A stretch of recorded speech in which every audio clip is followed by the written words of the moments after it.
بسم اللہ الرحمن الرحیم۔ آج اس ویڈیو میں ہم آپ کو 5 ایسے بدترین گناہوں کے بارے میں بتائیں گے جن کے کرنے سے انسان تباہ و برباد ہو جاتا ہے۔ ناظرین، حضرت علی رضی اللہ تعالی عنہ کے پاس ایک شخص آیا، کہنے لگا حضرت وہ کون سے ایسے بدترین گناہ ہیں جو انسان کے رزق کو ختم کر دیتے ہیں، اور یہ گناہ دنیا اور آخرت میں انسان کو اس طرح ذلیل کرتے ہیں انسان کا دنیا اور آخرت میں کوئی مددگار باقی نہیں رہتا۔ یہ سن کر حضرت علی رضی اللہ تعالی عنہ نے فرمایا کہ اللہ کے رسول نے فرمایا 5 گناہ ایسے ہیں جن کے کرنے سے انسان دنیا اور آخرت میں تباہ و برباد ہو جاتا ہے۔ 5 گناہ ایسے خطرناک گناہ ہیں جن کے کرنے پر انسان دنیا میں بھی ذلیل اور آخرت میں بھی ذلیل، دنیا میں بھی برباد اور آخرت میں بھی برباد ہو جاتا ہے۔ 5 گناہ کرنے والا شخص دنیا میں بے سکون رہ جاتا ہے، آرام کا جنازہ نکل جاتا ہے، مشکلات عروج پر آ جاتی ہیں۔ یہ 5 گناہ ایسے خطرناک گناہ ہیں۔ حضرت علی رضی اللہ تعالی عنہ نے فرمایا اگر تم چاہتے ہو کہ اللہ کا خاص کرم تم پر برقرار رہے، اگر تم چاہتے ہو کہ رزق کی فراوانی ہو، کامیابی تمہارے قدم چومے، خوشحالی تمہارے قدم چومے، تو خدا را ان 5 گناہوں سے بچ کے رہنا۔ یہ ختم کر دینے والے 5 گناہ کبھی نہ کرنا۔ پوچھا گیا حضرت وہ کون سے 5 گناہ ہیں؟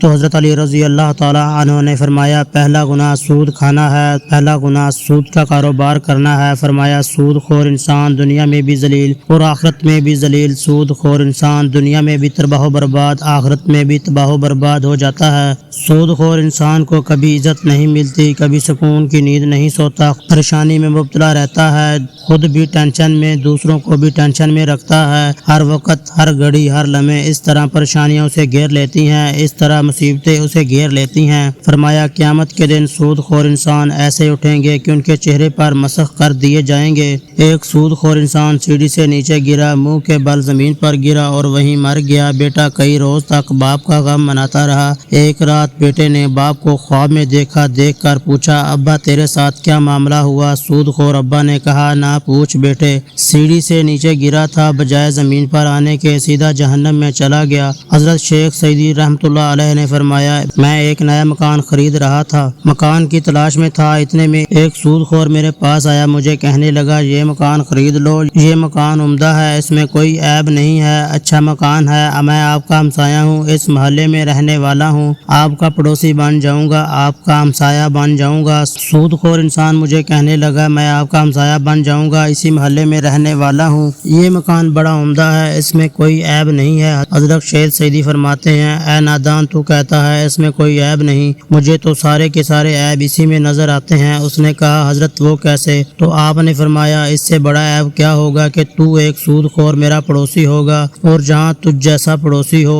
وہ مکان مفت میں بھی ملے پھر بھی مہنگا ہے۔ خدا را اگر دنیا اور آخرت میں عزت چاہتے ہو اور دنیا اور آخرت میں مقام چاہتے ہو، اور اگر چاہتے ہو خوشحالی تمہارا ساتھ دے، رزق کی کمی دور ہو جائے، اگر تم چاہتے ہو کہ کامیابی تمہارے قدم چومے، سود کبھی نہ کھانا، سود کا کاروبار کبھی مت کرنا۔ فرمایا دوسرا گناہ کسی نیک عورت پر تہمت لگانا، کسی نیک متقی پرہیزگار عورت پر تہمت لگانا، کسی عورت پر تہمت نہ لگایا کرو، کسی کی بیٹی پر تہمت نہ لگایا کرو اس سے پہلے کہ تیری بیٹی پر تہمت لگے۔ میرا اللہ فرماتا ہے جو شخص کسی عورت پر تہمت لگاتا ہے، جو کسی نیک عورت پر تہمت لگاتا ہے، حالانکہ وہ ایک اچھی ہے، نیک متقی پرہیزگار اور نماز پڑھنے والی، روزہ رکھتی ہے اور اچھے کام کرتی ہے، جو شخص کسی ایسی عورت پر تہمت لگاتا ہے وہ دنیا اور آخرت میں ذلیل و خوار ہو جاتا ہے۔ اگر تم کسی کی بیٹی سے نکاح نہیں کر سکتے تو نہ کرو، کوئی بات نہیں، خدا را کسی کی بیٹی پر تہمت نہ لگاؤ۔ وہ بوڑھا باپ اپنی بوڑھی کمر پر بوریاں لاد کر دن رات محنت کرتا ہے، دن رات اوور ٹائم لگاتا ہے، محنت مزدوری کرتا ہے، اور اس نے اپنی بیٹی کو جوان کیا، اس کو پڑھایا لکھایا۔ آج جب اس کی بیٹی جوان ہوئی تو محلے والے لوگوں نے، محلے کے نوجوانوں نے اس غریب کی بیٹی کو قبول نہیں کیا، تہمت لگا کر اسے ٹھکرا دیا، شادی کرنا گوارا نہ کیا،